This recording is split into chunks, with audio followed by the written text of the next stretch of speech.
ESPN cannot say the Panthers did not have a good draft. They cannot say they wouldn't have made similar picks because there's an article on ESPN.com right now that has their top 100 picks. So they went through all 250 some odd picks and picked the best values, the best picks of the draft. Panthers showed well. Local players showed well. Players with ties to local colleges showed well. But the Panthers showed well. And that should inherently prevent this coaching staff and this front office from some bad press. It should. I don't know if it will because, let's be real, logic doesn't always win in these cases, but it should prevent them from some negative press. And here's what I mean by that. The example I kind of used off air today was no one really crushes the Blazers for taking Greg Oden over Kevin Durant. There are picks, namely the Sam Bowie pick, that they do get crushed for because a lot of people were kind of divided on that. But no one faults the Blazers for taking Greg Oden over Kevin Durant because if you go back to that point in time, everybody kind of agreed with it. Everybody understood why you would do it. Everybody was on the same page. So you can't go back and say, oh, you're so dumb for doing it when you would have done the same thing. ESPN is basically saying they would have made many of the same picks that the Panthers did. 4 of the 7 picks the Panthers made are in the top 52 picks according to ESPN. That is 50% of the Panthers draft is in the top 20% of best picks. We did the math, so you can trust us. It's like 20 point something. Jonathan Brooks, their second-round pick, their running back, went with pick number 46 to Carolina, was the 38th best pick in the draft, according to ESPN. Xavier Legette, round 1, pick 32 to Carolina, 44th best pick in the draft. Michael Barrett, round 7, final round, pick 240 overall to Carolina, was the 46th best pick in the draft, according to ESPN. The number 1 best 7th-round pick in the entire draft. Nailed it.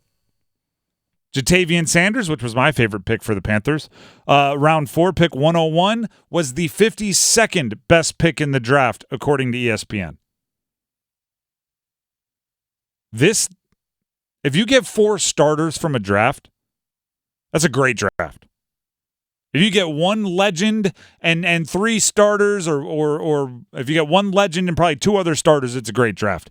If you have 4 great picks in a draft, that is a great draft for your team, especially one in which you had 7 picks, because then you're batting over 50%, which is unheard of.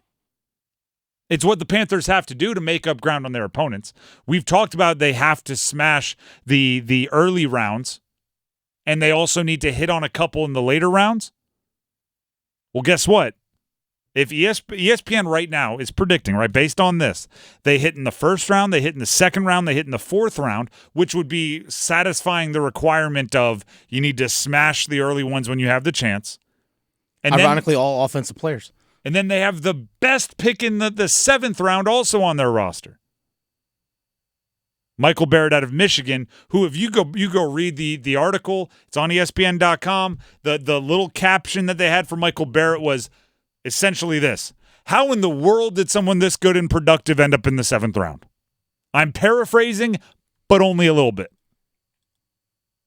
That right there, everything I just told you, if ESPN.com comes out 3 years from now and goes, oh, what a terrible draft. How did they not see it coming? Oh, gosh, Dan Morgan had no clue what he was doing. It would be complete hypocrisy. Because after evaluating all the picks, they're saying, actually, Panthers did well. Now, they didn't have the number 1 best pick in the draft, so, let's not get crazy. But I mean, let's not act like they had the most draft capital in the world to work with either.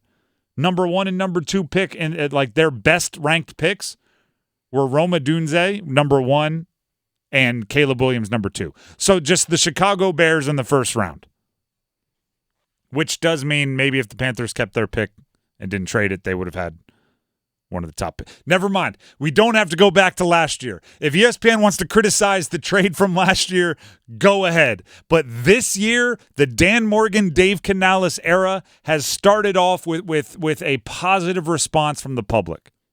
Matter of fact, and I was saying this to Dennis earlier, I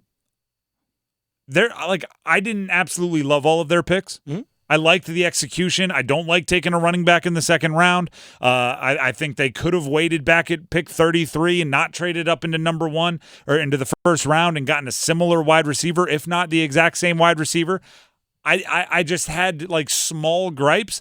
I think I've been the most negative person I've seen about the Panthers draft class from a media person. And fans in the comment section are reminding you of that, by the way. They disagree. I'm fine with it. We'll see. But I bet you those fans will be the same ones if Jonathan Brooks doesn't end up being a stud, because it's hard to be a star running back without everything else around you. They're going to be acting like it's a bad pick without acknowledging that they got on me just for saying, like, I would have wished they could have got him 6 picks later. Right? They had whatever it was, the 52nd pick. They traded up to 46. Mm-hmm. I would have liked to get him at 52. Yeah, but Dallas was lurking there, and Dallas really wanted him. Maybe. So, Dallas doesn't have a running back at all. Exactly. They're bringing Zeke back. Gosh. They had a backup plan. Do you see Zeke's not wearing 21? That's a side note. He's wearing 15, the number he wore in college. I feel like you got, just out of respect for the fans that still have your 21 jersey, Cowboys, you gotta go back to 21. Sell new merch.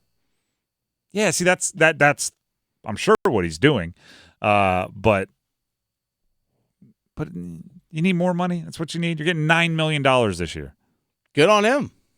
I'm not, but respect the fans. There's some kids out there that are like, sweet, I get to wear my Zeke jersey again.